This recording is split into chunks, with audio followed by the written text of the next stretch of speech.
So now, is everyone seeing something that says using dual monitors in classroom? No, you're not, because I No. haven't shared it. Okay, and I am going to share that now, share that screen. There we go. Okay. So now, and let me get this. There's some stuff that's covering part of the screen, but what I'm gonna do is I'm gonna drag that off of the screen so it's not blocking the view. What prompted me to do this is that I got a second monitor when we went remote for COVID, because it was just, I only had a laptop and I do a lot of stuff in my classes, especially the large classes, where I have students doing polls, I share a lot of resources with them. And it was just really hard to keep all that managed in terms of tabs in a browser, or with layers of browsers on top of each other, or layers of software, and trying to dig each one of those out when I wanted to switch. And basically, once I got that second screen, it was really, what I did is I had one screen, which is what I recorded and what was shared with the student, containing only the information that students would see. So in general, if you're presenting in class, or if you're presenting at a conference and you have two monitors, or if you're working on two monitors, the monitor that you want to share with other people is a monitor containing only the information you want to share at that time. And all the rest you can stage up on your other monitor and then just bring it over as needed. Now, that's not the only reason for using two monitors. As Lisa was talking about, if you have two monitors, you can have some things on one monitor, some at the other. You can compare them. You can drag things back and forth between the two. But I'm going to focus mostly on classrooms or Zoom meetings, because I've been to a lot of sessions where people are presenting, but what happens is people will often have the computers, and all the computers on campus are set up so there's only one monitor that's being mirrored, so that what you see on the screen at the front of the podium is what's being projected. And then if you're using Zoom, you get all these ancillary things spread across the screen. You got a list of participants. If someone sends you a message, the only way you can open it is sharing that with people in the class, unless you stop the share and you look at it, and that can be really disruptive. And when I went back to the classroom, I found it really hard to work with just one monitor. So I bought a portable monitor and brought it into class and used it there, just because I was having, I still have pretty much every class day, especially in the large class, there were some students who were attending in person, and always a few students. It might have been in a small class, it might have been one or three who were out sick, or who were traveling for some reason, and they participate remotely. But if they sent me a message in a direct message in Zoom, I'd have to open it right in front of the class, and or I'd have to shut down the share. But if I was recording the screen in Panopto or something else, anything I open on screen is going to be recorded. So there were times when students would send a message saying that they were really sick and they were vomiting and they had to leave. And that's something that I wouldn't really want them, they wouldn't want me sharing with the rest of the class. So having that second monitor makes it so much easier to manage things. And for example, if you're using polling software of pretty much any type, you can share the questions on the screen, but you can set it up so that you can see the results as they come in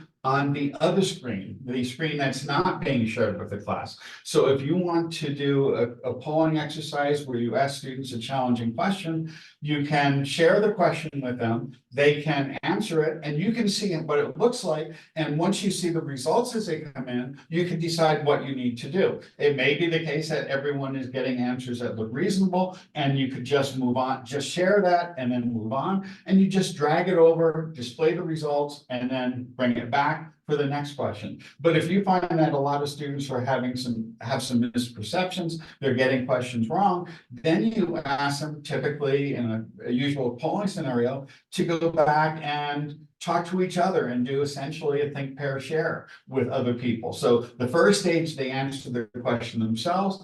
And if you find that half or so of them are getting it wrong, if it's an answer that has, if it's a question that has objectively wrong responses, you can ask them to talk it over and then try it again. But you get to see how they're doing, and then after it, you can share the results. But it gives you that option. Or if you have videos you want to stage, if you want to show a short video clip, you can have that on your other monitor, drag it over, as I was trying to do when the internet went out here before, and display it that way. And you can put all the stuff you want to stage. So you can have all the applications, the software things, etc. And for example, on the first day of a large class, I'll generally have Brightspace open in one browser tab. I'll generally have the software they're going to be using for these video quizzes they use in another tab. I will have maybe the syllabus page open on another tab. And then I'll only drag over the things I want to display, but it's all staged there. It's all arranged so that it's easy to get it back and forth.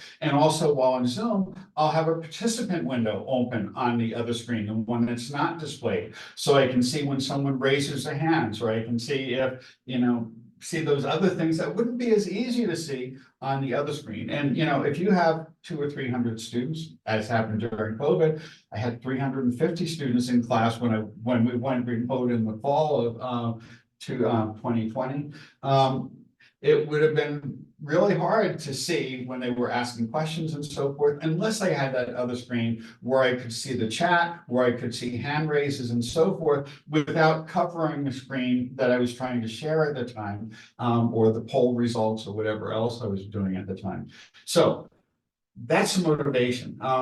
And so, the nice things about having a separate monitor, if you're doing a presentation or in class or at a conference again, is you can have a back channel discussion. You can have students posting questions there, or people in the audience posting things there. You could have a chat going on there where people might be chatting with the whole class or chatting just with you.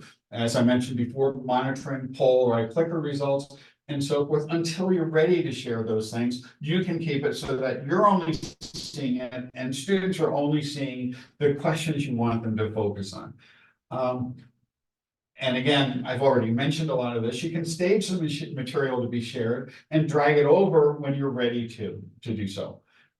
And you can have, if you're using a timer, for example, if you have slide timings or whatever, you can have all those on the one screen. So you could use it to help adjust the pace if you're doing some type of, typically not so much in the class, but if you're doing a time-limited conference presentation where you have 15 minutes or 8 minutes or something similar, you could set it up so that you can observe the timings of the slides. In general, the shared, well, I already said this, that you only want to share the material that should be shared. And the other one, pretty much already said that, sorry. I should have just gone through these slides. But having the material that you need to see to monitor the remote students on one screen, and having the content you're sharing with the students, both in person and remote, on the other screen, makes it so much more efficient, and you're not fumbling around trying to find the tabs or trying to find those applications. And another thing is that Zoom control bar. Well, the first thing I did when I dragged things over here and set this up as a second monitor is I moved it over to here. So that way I could control the reporting, and I could control, you see the participant list, I can control breakout rooms without having that on top of the screen, covering up some of the material I want students to be focusing on. So basically, one screen is a work screen where you're using it to stage things, to organize things, to set up the breakout rooms, to organizing, and the other would contain the instructions that you want students to be seeing, or the people in at the conference to see, for example. And you only record the projected display because that contains just that content and not all that other crap, not that taskbar in Zoom that you might move from the top to the bottom so it's not covering material, or move from side to side, or the participant windows. Right now, the screen I'm looking at has the participants in it, so I can see if someone's raising their hands and so forth, but the only thing I'm sharing are the actual slides right now. A few things you have to be really careful to do, and I demonstrated this accidentally in the last session when things went so horribly wrong, is try not to share the wrong screen. Make sure that you look at what the image that's on screen 1 and screen 2, if you have 2 screens, and only share that screen. Another really common mistake that a lot of faculty use, and a lot of people presenting use, is if they're presenting slides, they'll only share PowerPoint or only share the window containing the Google Slides, and then they'll click on a link and it will go to something else. But unless you're sharing the screen, people are not going to see the things that open up. That you want to make sure, in general, the simplest thing to do is to keep the one screen clear with only the material you want to share. Move things over there, move it back if you're no longer using it, but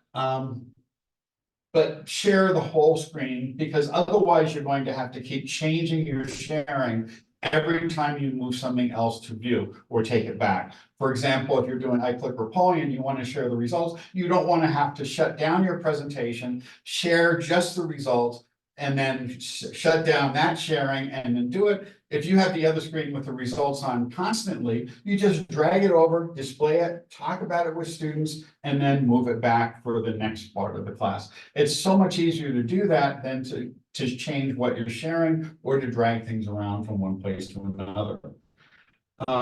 The other thing, and this has been a pet peeve of mine for the last couple of years, I am in 2 classrooms. Last year, I was in 2 classrooms, one in the fall and one in the spring, where there was a second monitor. And after the first week, someone in Lanigan 101, there were 2 monitors, one stacked on top of the other. There was one below the glass on the podium and another one in front, right at the end of that. And then there was also, of course, a projector screen. And the logical thing to do is to keep one of those as a screen that's being projected and recorded and use the other as a staging area. But whoever was in that class, well, I know who it was, but the person in the class before me would go in and change it to mirror that. So they had 2 identical screens in front of them and a screen up at the top. So every time I logged into the class, and I had to go through all the multi-factor authentication with 4 or 5 different applications. Then I had to go into the settings and change the display so that I actually had one screen being an extension of the other rather than, mirroring it. Because having 2 identical screens in front of you is kind of a waste of resources. It gives you no benefit, and it's just really annoying to whoever follows you in that classroom because that setting seems to be preserved. So it was just really annoying.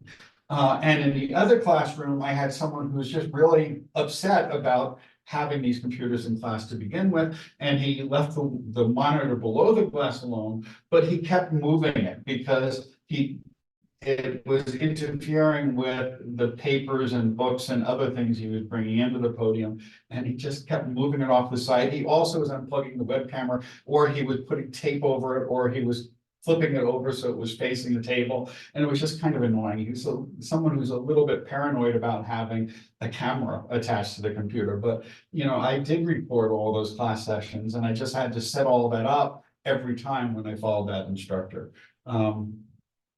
Fortunately, it was only 2 out of 3 days of the week, because he was teaching twice a week and I was doing 3 times.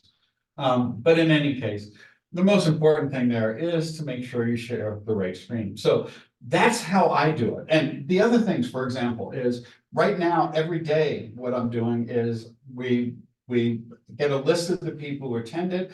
Well, let me rephrase that. One of the things I do is I upload all the videos. Having 2 screens makes it really easy. On one window, I have the Zoom link where I download the video. On the other, I have a link to YouTube. I have another Chrome window open with YouTube, so I can download the videos. They go into the download folder.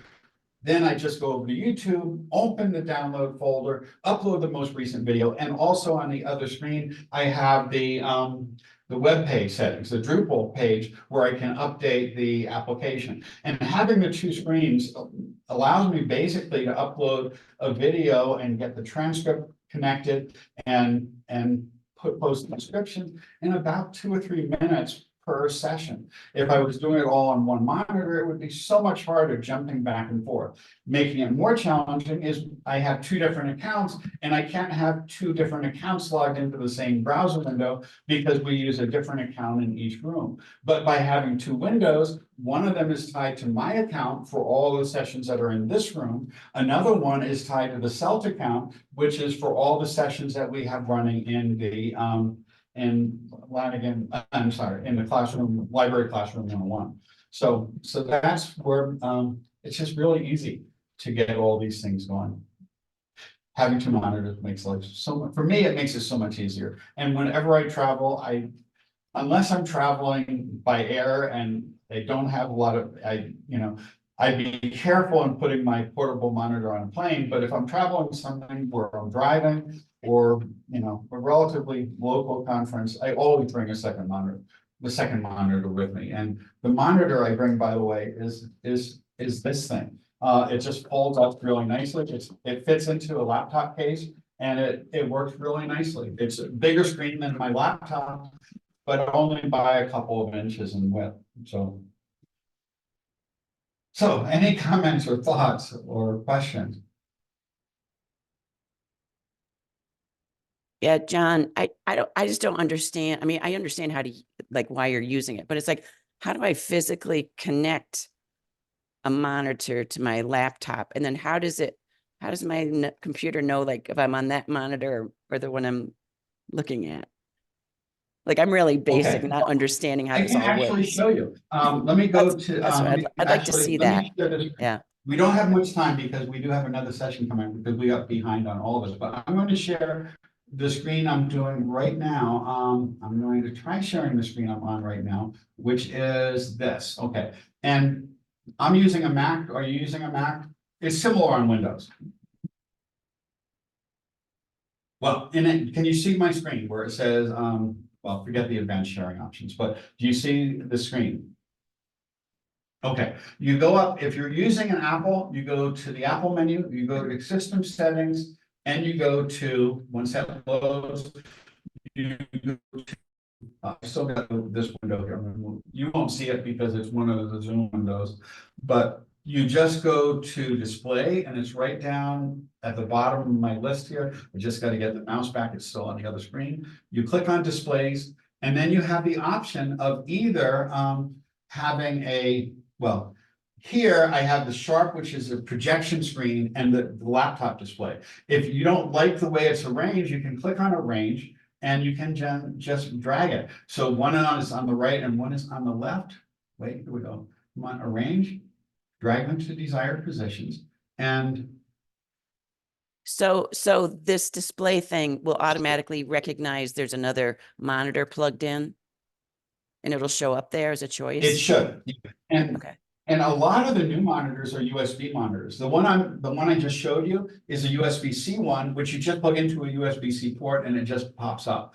And I don't know if this is because of Zoom, because Zoom is running, but normally I have the ability to move the external monitors to either the left or the right, so that whatever is if, for example, your second monitor, the non-main one is on your left, you want it to appear to the left so that you drag things to the left to it. Because if you have it set up the other way, it's going to create a little cognitive, you know, a little bit of cognitive, different, what's that? Dissonance. Dissonance, yes. It's been tired. Okay, It's been a but day. in general, you want the monitor on the left to appear on the left.